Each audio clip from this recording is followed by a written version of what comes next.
नूरानी कायदे में आज हम इक़लाब का लेसन पढ़ेंगे। इक़लाब किसे कहते हैं? तनवीन और नून साकिन को मीम से बदलकर पढ़ने को इक़लाब कहते हैं। लेकिन तनवीन और नून साकिन को मीम से बदलकर कब पढ़ेंगे? सिर्फ एक सूरत है जिसमें तनवीन और नून साकिन के बाद तनवीन और नून साकिन को मीम से बदलकर पढ़ेंगे। वो कौन सी शक्ल है, वो कौन सी सूरत है जिसके बाद तनवीन और नून साकिन को मीम से बदलकर पढ़ा जाता है? एक शक्ल ऐसी है जिसमें तनवीन और नून साकिन को मीम से बदलकर पढ़ते हैं। वो ये कि तनवीन और नून साकिन के बाद अगर बा आ जाए, पूरे कुरान में तनवीन और नून साकिन के बाद अगर बा हर्फ आ जाए तो तनवीन और नून साकिन को नहीं पढ़ेंगे, बल्कि उसको मीम से बदलकर पढ़ेंगे। उसको इक़लाब कहते हैं। तो चलिए आइए हम जो है यहाँ पर लिखते हैं इक़लाब।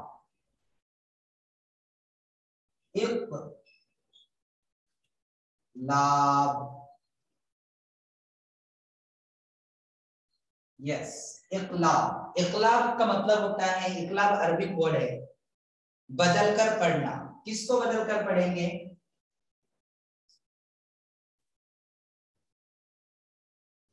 तनवीन और नूने साकिन को मीम से बदलकर पढ़ेंगे।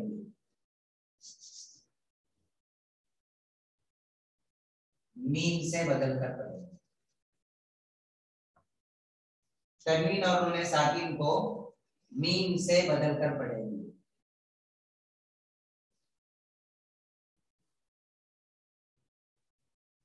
ये है तनवीन, दो जबर दो जेर दो पेश, और ये है नूने साकिन। ये दोनों को मीम से बदलकर पढ़ने को इक़लाब कहते हैं।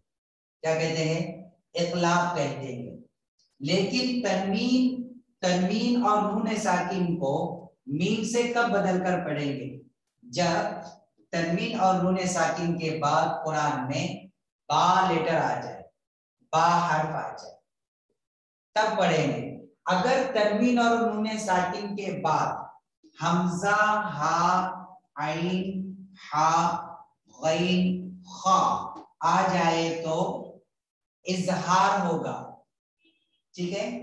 अगर तनवीन और नूने साकिन के बाद 15 हुरूफ इक्फा के ता, सा, जीम, दाल, साल, सा, सीन, शीन, स्वाद, ज़ाद, ता, ज़ा, फा, क़ाफ, काफ, ये हुरूफ आ जाए तो इक्फा होगा, यानी तनवीन और नून साकिन को नाक में छुपा कर पढ़ेंगे। लेकिन तीसरा जो कायदा है इक़लाब का, तनवीन नून साकिन का कायदा नंबर 3, इक़लाब। जी हाँ, तनवीन और नून साकिन के बाद अगर बा आए तो बा आए तो तनवीन और नून साकिन को मीम से बदलकर पढ़ेंगे। चलिए आइए कैसे, मैं उसकी एक मिसाल आपको बताता हूं। मीम नून जबर मन, देखिए ये नून साकिन है, राइट? यस। बा जबर ब, खा जेर खी, मन बखी, लाम जबर ल, मन बखीला। मेरी आवाज पे गौर कीजिए, मन बखीला। मैं मन बखीला पढ़ रहा हूं, जो कि गलत है। क्यों? क्योंकि कायदा ये है कि नूने साकिन के बाद अगर बा आए तो नूने साकिन को मीम से बदलकर पढ़ेंगे और यहाँ पर छोटा मीम लिख देंगे। यहाँ पर छोटा मीम होगा कुरान पाक के अंदर। तो आप कैसा पढ़ेंगे? पहले मैंने पढ़ा था मीम नून जबर मन, बा जबर ब, मन ब, काजिर खी, मन बकी, लाम जबर ल। लेकिन आप ऐसा नहीं पढ़ेंगे, मीम मीम जबर मम पढ़ेंगे। मीम मीम जबर मम। जब भी कुरान में नूने साकिन के ऊपर छोटा मीम लिखा हो तो समझ जाइए कि नून को नहीं पढ़ना है, मीम को पढ़ना है। मीम मीम जबर मम, बा जबर ब, मम ब, औज़िर खी, मम बखी, लाम जबर ल, मम बखीला।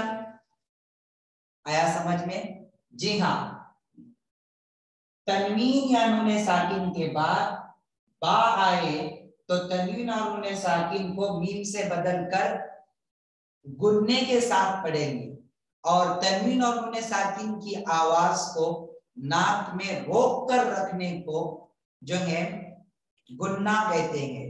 कैसे पढ़ेंगे? मीम मीम जबर मम, बा जबर ब, मम ब। हालांकि कुरान में नून लिखा हुआ है लेकिन पढ़ा नहीं जाएगा, उसको बदल दिया जाएगा। किससे बदल दिया जाएगा? छोटे मीम से बदल दिया जाएगा। मम ब, खाजिर खी, मम बखी, लाम जबर ल, मम बखीला। चलिए अब तनवीन की मिसाल लेते हैं। लाम जबर ल, नून जबर लन, सीन जबर स, लनस, नून सीन जबर नस, लनस, फा जबर फ, लनस फ, आइन दो जबर अन, लनस फा अन,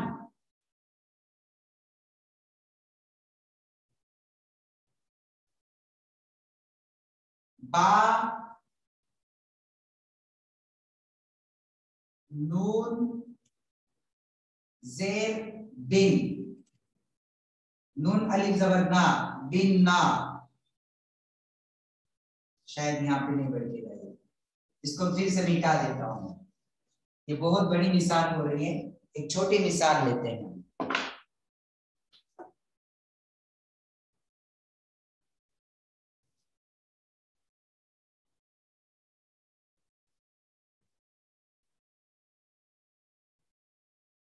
तनवीन की एक छोटी मिसाल लेते हैं।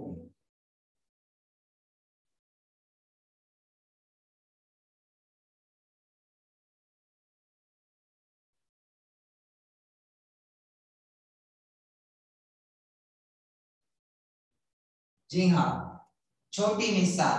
काफ जेर की, काफ जेर की, रा अलिफ जबर रा, की रा, मीम दो जेर मिन, की रा मिन,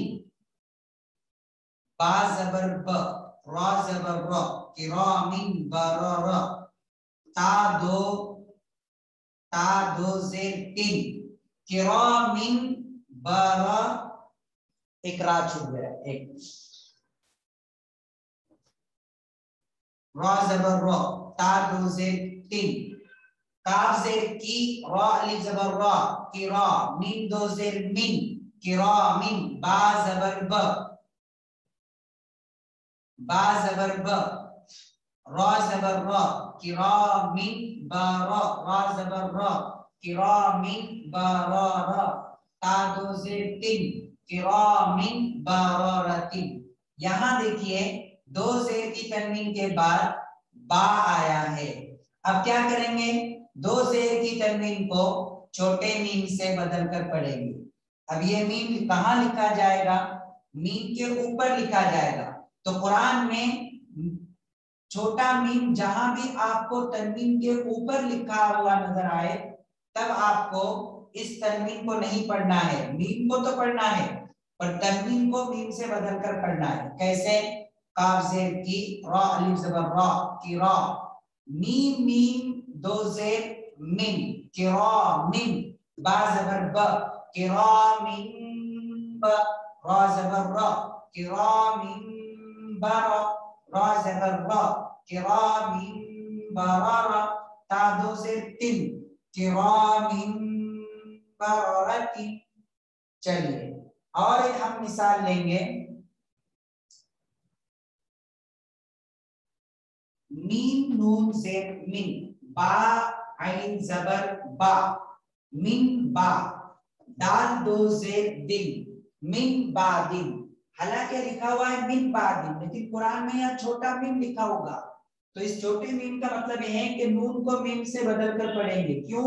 इसलिए कि नून के बाद बा आया है। जहां भी नून और तन्वीन के बाद बा आए उसको छोटे मीम से बदल कर पढ़ना है। पहले हमने पढ़ा मिन बादिन, अब हम पढ़ेंगे मीम मीम जेर मीम बाज आइन जबर बा मीम बा दाल दो से दिन मीम बा दिन। क्यों? इसलिए कि नून के बाद बा आया है। दूसरी मिसाल है सीन जबर स मीम या जेर मी समी आइन दो पेश उन समीउन बा जबर ब स्वाद या जेर सी समीउन समीउन बसी रा दो पेश उन समीउन बसीरुन। समीउन पढ़ रहा हूं मैं, हालांकि ये तनवीन के बाद बा आया है तो कुरान में इस तरह छोटा मीम लिखा होगा। आप कैसे पढ़ोगे? सीन जबर सा मीम या जेर मी समी आइन मीम पेश उम समीउम बा जबर ब समीउम ब स्वाद या जेर सी समीउम बसी रा दो पेश उन समीउम बसीरुन। तो आपने देखा ये दो मिसालों में नून को मीम से बदल दिया गया नून साकिन को, और ये दो मिसालों में तनवीन को मीम से बदल दिया गया।